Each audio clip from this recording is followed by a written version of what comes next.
The sun glinted off polished aluminum, a stark contrast to the grim reality it portended. December 7th, 1941, Pearl Harbor.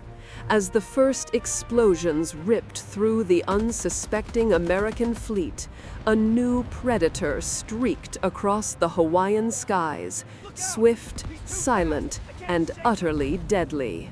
It was the Mitsubishi A6M Zero, Japan's deadly bird of prey, and its arrival signaled a terrifying new chapter in aerial warfare. This elegant fighter, known to the Allies as Zeke, but universally feared as the Zero, carved an indelible mark on the opening acts of the Pacific War, embodying Japan's audacious ambition and technological prowess. But how did this aircraft, designed in an island nation often perceived as technologically lagging, come to dominate the skies? The story begins years before the bombs fell on Pearl Harbor, rooted in Japan's escalating military expansionism across Asia. As the empire pushed deeper into China in the late 1930s, the Imperial Japanese Navy recognized an urgent need for a new carrier-based fighter. Existing aircraft lacked the range and performance to escort bombers over vast distances and maintain air superiority.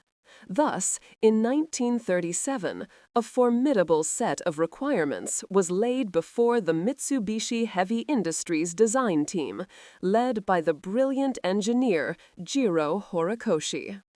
Horikoshi faced an immense challenge: create a fighter that was exceptionally maneuverable, possessed an unprecedentedly long range, and yet was robust enough for carrier operations. His solution was radical for its time. Every possible measure was taken to save weight. The Zero was largely constructed from a new lightweight aluminum alloy known as extra super duralumin, developed by Sumitomo Metal Industries. This pursuit of lightness came at a cost that would become tragically apparent later in the war. The aircraft largely lacked armor protection for the pilot and, crucially, did not incorporate self-sealing fuel tanks, which were becoming standard among other combatants. These omissions were a calculated risk, prioritizing offensive capability, range, and agility over pilot survivability. The first prototype, designated Prototype 12, took flight on April 1, 1939. It exceeded all expectations. When it officially entered service with the Imperial Japanese Navy in 1940, the year 2600 in the Japanese imperial calendar, it was designated Type 0 Carrier Fighter, giving birth to its legendary name, the Zero. With its powerful Nakajima Sakai radial engine, delivering initially 1,020 horsepower and later 1,130 horsepower, the Zero combined excellent maneuverability, high speed, formidable firepower from two 7.7mm machine guns and two 20mm cannons, and an astounding combat range of over 1,000 nautical miles, thanks to an internal 156-gallon tank and a jettisonable 94-gallon external tank. The Zero made its combat debut over China in July 1940, immediately proving its mettle. Against Chinese forces, often flying older Soviet-built I-15s and I-16s, the Zero achieved an astonishing kill ratio of 12-to-1, establishing an early reputation for invincibility. Pilots adored its responsiveness and agility. This early success solidified the Zero as a symbol of Japanese air superiority, striking fear into the hearts of Allied pilots even before the full-scale conflict began. Then came Pearl Harbor.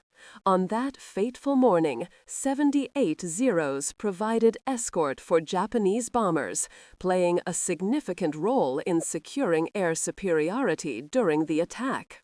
From there, the Zero spearheaded Japan's rapid expansion across the Pacific, dominating engagements over the Philippines, the Dutch East Indies, and other crucial theaters. For nearly 2 years, no Allied fighter could match its combination of speed, climb rate, and almost supernatural agility. Engaging a Zero in a traditional turning dogfight was almost always fatal for an Allied pilot. Japanese aces like Saburo Sakai became legends. Sakai, a veteran pilot who had flown the A5M Claude in China, transitioned to the Zero and became one of Japan's most successful pilots. He famously described dogfighting in the Zero as an intuitive dance, an extension of the pilot's will. His memoir, Samurai, vividly recounts the early days of the war, where the Zero, in the hands of superbly trained Japanese pilots, seemed unstoppable. On August 7, 1942, during the opening salvos of the Guadalcanal campaign, Sakai led a patrol over Tulagi. He famously engaged a lone American F-4F Wildcat, noting how the American pilot, Lieutenant James J. Sutherland, employed never-before-seen defensive maneuvers, refusing to engage in a turning fight. Though Sakai eventually damaged the Wildcat, it was a glimpse into the changing tide. Later that same day, after a brutal engagement with SBD Dauntless dive bombers, Sakai was severely wounded, losing sight in one eye, yet he still managed to fly his damaged Zero over 560 miles back to Rabaul.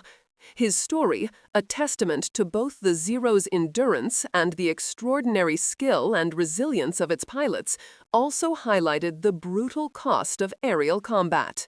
The very strengths that made the Zero so formidable, however, were also its undoing. The extreme weight-saving measures meant the aircraft was incredibly fragile. A lack of pilot armor and, critically, the absence of self-sealing fuel tanks made the Zero notoriously prone to catching fire and exploding when hit. Allied pilots quickly learned that a short burst of heavy machine gun fire, especially from the .50 caliber weapons on American aircraft, was often enough to turn a Zero into a blazing inferno. The tide began to turn with the ingenuity of Allied pilots and the introduction of new tactics. Lieutenant Commander John S. Jimmy Thok of Fighting Squadron VF-3, analyzing intelligence reports from China and early combat encounters, recognized the futility of traditional dogfighting against the Zero. Using matchsticks on his kitchen table, he devised the Fatch Weave. This maneuver involved 2 Allied fighters flying in parallel. If a Zero pursued one aircraft, its wingmen would turn into the Zero's path, presenting a clear shot at the now vulnerable Japanese fighter. This tactic, first effectively used at the Battle of Midway and later over the Solomon Islands during the Guadalcanal campaign, fundamentally altered the dynamic of air combat. The seemingly inferior Grumman F-4F Wildcat, while slower and less agile, proved more durable and, when flown with the boom and zoom tactic, diving from above, firing, and quickly climbing away, could effectively counter the Zero. The Wildcat's robust construction and effective radio communications also allowed American pilots to coordinate attacks and exploit the Zero's weaknesses. By mid-1943, the technological advantage began to shift decisively. The introduction of superior Allied fighters, notably the Grumman F-6F Hellcat and the Vought F-4U Corsair, further sealed the Zero's fate. The Hellcat, specifically designed to counter the Zero, combined speed, heavy armament with 6.50 caliber machine guns, robust armor, and a powerful Pratt & Whitney R2800 double Wasp engine. It was faster than the Zero, especially at higher altitudes, could climb better, and, most importantly, could absorb significant damage while dishing out even more. The Hellcat achieved an astonishing 19-to-1 kill ratio against enemy aircraft, overall, with a claimed 13-to-1 against the Zero itself. The crucial turning point, a stark demonstration of the Zero's obsolescence, arrived with the Battle of the Philippine Sea in June 1944, notoriously dubbed the Great Marianas Turkey Shoot. In this massive carrier battle, waves of Japanese aircraft, including many Zeros, were decimated by the superior numbers and performance of American Hellcats and other advanced fighters. The Hellcat achieved, specifically to counter the Zero, combined speed, heavy armament with 6.50 caliber machine guns, robust armor, and a powerful Pratt & Whitney R2800 double Wasp engine. It was faster than the Zero, especially at higher altitudes, could climb better, and, most importantly, could absorb significant damage while dishing out even more. The Hellcat achieved an astonishing 19-to-1 kill ratio against enemy aircraft, overall, with a claimed 13-to-1 against the Zero itself. The crucial turning point, a stark demonstration of the Zero's obsolescence, arrived with the Battle of the Philippine Sea in June 1944, notoriously dubbed the Great Marianas Turkey Shoot. In this massive carrier battle, waves of Japanese aircraft, including many Zeros, were decimated by the superior numbers and performance of American Hellcats and other advanced fighters. The Japanese lost hundreds of aircraft and an irreplaceable number of highly trained pilots, a blow from which their naval air arm would never recover. As the war entered its desperate final phases, the Zero, despite its valiant service, had become tragically outdated.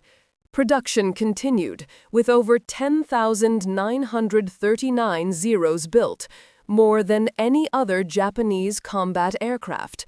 But later models, though attempting to incorporate improvements like better engines and limited armor, became heavier and less nimble, sacrificing the very agility that had made the original so deadly. Many of these once feared machines were relegated to the grim role of kamikaze aircraft, becoming guided missiles in a desperate, futile attempt to turn the tide. The legacy of the Mitsubishi A6M Zero is complex. It remains a potent symbol of Japanese ingenuity and the fierce determination of its pilots. For a period, it was arguably the finest carrier-based fighter in the world, pushing the boundaries of aviation design and challenging Allied air superiority. But its story also serves as a poignant reminder of the relentless pace of wartime technological evolution and the unforgiving nature of strategic choices made under immense pressure. The sacrifices in protection for performance ultimately proved fatal as the Allies adapted and innovated. Today, the few surviving Zeros in museums or restored to flying condition stand as silent witnesses to a bygone era, evocative relics of a plane that once inspired both awe and terror. They prompt us to consider not only the engineering marvels of the past, but also the human stories intertwined with these machines, the courage and sacrifice on all sides of a global conflict. What lessons about ambition, innovation, and the human cost of war can we still glean from this deadly bird of prey? The conversation continues. Share your thoughts in the comments below. Subscribe for more historical insights, and join us as we continue to explore the pivotal moments and machines that shaped our world.